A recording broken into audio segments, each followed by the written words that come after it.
Ξέρω ότι έχεις αγχωθεί γιατί είδες ζυγαριά να ανεβαίνει μετά το Πάσχα. Γιατί έφαγες πολύ, γιατί ήπιες πολύ. Όμως δεν πρέπει να αγχώνεσαι ιδιαίτερα, γιατί αυτά τα κιλά δεν θα μείνουν. Τουλάχιστον δεν θα μείνουν όλα από αυτά. Θα σου πω σε λίγο γιατί είδες αυτή την αύξηση στη ζυγαριά σου και γιατί δεν πρέπει να αγχώνεσαι. Αλλά όχι μόνο, θα μείνεις μέχρι το τέλος του βίντεο για να μάθεις και πώς θα τα χάσεις αυτά τα κιλά. Δώσε μου λίγο χρόνο να πάμε στο γυμναστήριο και μόλις φτάσουμε θα μάθεις όλα τα μυστικά. Χρόνια πολλά, Χριστός Ανέστη. Ήρθαμε, Δευτέρα του Πάσχα σήμερα.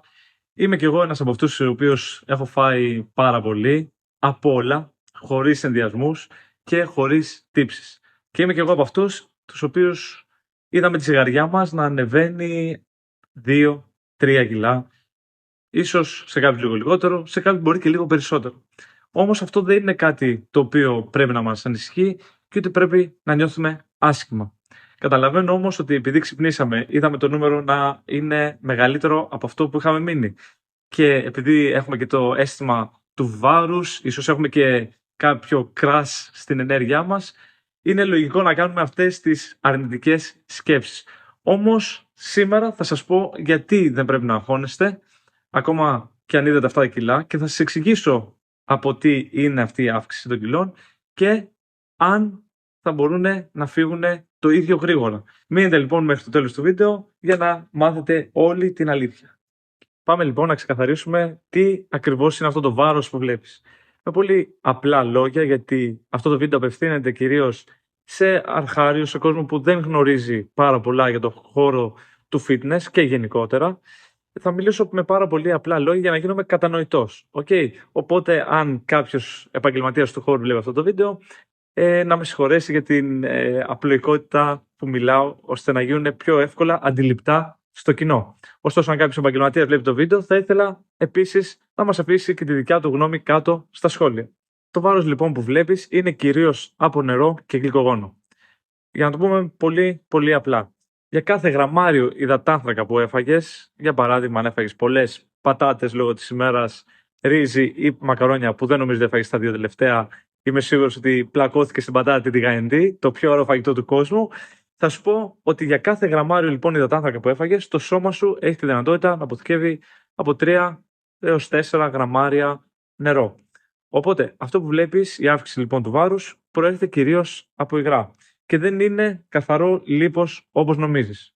Υπάρχει όμως τρόπος ο οποίος μπορούμε να αποβάλουμε πιο γρήγορα αυτά τα υγρά και να επανέλθει το βάρος μας εκεί που το είχαμε αφήσει, στο πιο φυσιολογικό, ας το πούμε έτσι απλά. 3 λοιπόν απλά πραγματάκια τα οποία μπορούμε να κάνουμε για να επανέλθει το βάρος μας εκεί που ήταν. Το πρώτο και το πιο βασικό θα είναι να πιούμε πάρα πολύ νερό. Και θα μου πεις τώρα γιατί να πιω νερό. Γιατί αν πιεις νερό θα βοηθήσει το σώμα σου να αποβάλει το περιττό νάτριο το οποίο έχεις καταναλώσει. Δηλαδή όλο αυτό το αλάτι που έχεις καταναλώσει αυτές τις μέρες τις οποίες το έχεις ρίξει έξω, θα βοηθήσει το σώμα σου να αποβάλει το περιττό νάτριο. Αυτό είναι το ένα πράγμα το οποίο μπορείς να κάνεις για να βοηθήσεις το σώμα σου να πέσει σε βάρος. Και εφόσον έχεις καταναλώσει τόσο πολύ φαγητό αυτές τις μέρες και έχεις ξυπνήσει με αυτή την αίσθηση βάρους, ότι το σώμα σου έχει βαρύνει πάρα πολύ, ότι κινείσαι και νιώθεις ότι δεν μπορείς, ότι είσαι αυτή τη δυσφορία, αυτό που θα σε βοηθήσει, το δεύτερο πράγμα, είναι να ξεκινήσεις να κάνεις λίγο περπάτημα. Δεν χρειάζεται να κάνεις ούτε τρέξιμο, ούτε να πλακωθείς σήμερα σε υπερβολική προπόνηση, να βάρει τρεξίματα, τέτοια πράγματα, ακραιότητες. Αυτό που θα σε βοηθήσει περισσότερο απ' όλα θα είναι να βγεις και να κάνεις ένα πολύ ζωηρό περπάτημα. Για να νιώσεις έτσι και λίγο καλύτερα και να ενεργοποιήσεις το λεμφικό σου σύστημα, ξεκίνησε, βγες έξω και ακόμα καλύτερα μετά από κάθε γεύμα που θα κάνεις σήμερα ή αύριο που θα δεις το βίντεο, ξεκίνησε να κάνεις ένα ζωηρό περπάτημα. Και ποιο είναι λοιπόν το ζωηρό περπάτημα? Το ζωηρό περπάτημα θα είναι είτε αν είσαι μόνος είτε αν έχεις παρέα, να μην μπορείς να μιλήσεις σε αυτό που έχεις δίπλα σου και να κάνεις πολύ μεγάλες προτάσεις. Να απαντάς κατά κάποιο τρόπο με πολύ κοφτές απαντήσεις. Αν μπορείς και κάνεις πολύ μεγάλες προτάσεις, σημαίνει ότι δεν κάνεις πολύ έντονο περπάτημα, οι παλμοί σου είναι χαμηλά και αυτό εντάξει δεν θα λέγαμε ότι δεν είναι και τόσο αποδοτικό, οπότε θα προτιμούσαμε κάτι σε ένα πιο ζωηρό περπάτημα. Οπότε αυτό ήταν το νούμερο 2. Πάμε λοιπόν τώρα να σου πω το νούμερο 3. Νούμερο 3, η διατροφή. Τι θα πρέπει να φας τις επόμενες μέρες.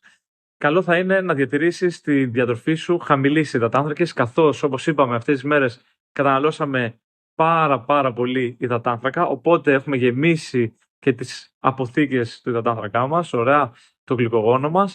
Γι' αυτό λοιπόν θα πρέπει να κάνουμε μια διατροφή λίγο πιο χαμηλά σε υδατάνθρακα, πιο ισορροπημένα. Δεν θα πούμε να το πάμε στο άλλο άκρο να καταναλώνουμε υπερβολικά λίγους υδατάνθρακες. Να το πάμε λοιπόν σε πιο ισορροπημένη διατροφή, λίγο πιο χαμηλά υδατάνθρακας, λίγο πιο αυξημένη πρωτεΐνη μας και σιγά σιγά θα επανέλθει το σώμα μας εκεί που πρέπει. Γι' αυτό λοιπόν, καλέ μου φίλε και φίλοι, θα σου πω ότι δεν χρειάζεται τύψεις που έφαγες λίγο παραπάνω, που ήπιες λίγο παραπάνω και πέρασες χρόνο με τους δικούς ανθρώπους, καθώς αυτό είναι που θα σου δώσει παραπάνω ενέργεια και όρεξη να επιστρέψεις πιο δυνατά. Οπότε δεν υπάρχει λόγος να έχουμε τύψεις που φάγαμε και ήπιαμε. Δεν χρειάζεται να γινόμαστε ενοχικοί. Καλά κάναμε και ήπιαμε και φάγαμε, γιατί έτσι είναι η ζωή. Οπότε βλέποντας αυτό το βίντεο θέλω να πιστεύω ότι έφυγε λίγο από το άγχος σου και ότι σου έδωσε ενέργεια, όρεξη, motivation να επιστρέψεις πάλι στη διατροφή σου, στην προπόνησή σου, δυνατά, αποφασιστικά και να θυμάσαι κάτι, ότι το ταξίδι του fitness και της αλλαγής, το έχω πει πολλές φορές, θα το ξαναπώ άλλη μία, δεν είναι ένα sprint. Μην αγχώνεστε αν χάσετε ένα sprint ή μείνατε λίγο πίσω. Να θυμάστε ότι αυτό το ταξίδι είναι ένας μαραθώνιος. Γι' αυτό πρέπει να βλέπουμε τη μεγάλη εικόνα, να βλέπουμε όλη τη διάρκεια. Μην αγχώνεστε από μικρά σκαμπανεβάσματα που γίνονται. Γι' αυτό λοιπόν μην αγχώνεστε αν κάποιες περιόδους πέφτετε και βγαίνετε λίγο εκτός του δρόμου σας, καθώς έτσι είναι η ζωή, παιδιά. Τη ζωή δεν μπορούμε να την ορίσουμε ούτε πώς θα πάει, ούτε πώς θα εξελιχθεί και υπάρχουν παράγοντες οι οποίοι δεν περνάνε από το χέρι μας. Οπότε μην γινόμαστε ψυχαναγκαστικοί, μην σκεφτόμαστε άσπρο ή μαύρο. Υπάρχει και μια πολύ ωραία γκρι ζώνη, η οποία κατά τη γνώμη μου εκεί συμβαίνουν τα πιο ωραία πράγματα. Γιατί αν την αποδεχτούμε και μπούμε στην γκρι ζώνη, να ξέρετε ότι μακροπρόθεσμα, με μικρές εκδρομούλες στην άσπρη ζώνη, θα έρθει το αποτέλεσμα. Οπότε κοιτάξτε να αγαπήσετε λίγο παραπάνω την γκρι ζώνη. Ευχαριστώ πάρα πολύ που είδατε το βίντεο. Ελπίζω να σας βοήθησε. Αν θέλετε κι άλλα τέτοια βίντεο, μην ξεχάσετε να κάνετε ένα like και να αφήσετε ένα σχόλιο κάτω, καθώς αυτό θα βοηθήσει στο να αναπτυχθεί ακόμα περισσότερο το κανάλι και θα μου δίνει δύναμη και εμένα να βγάζω περισσότερο περιεχόμενο. Τα λέμε λοιπόν στο επόμενο βίντεο, φίλοι και φίλες μου.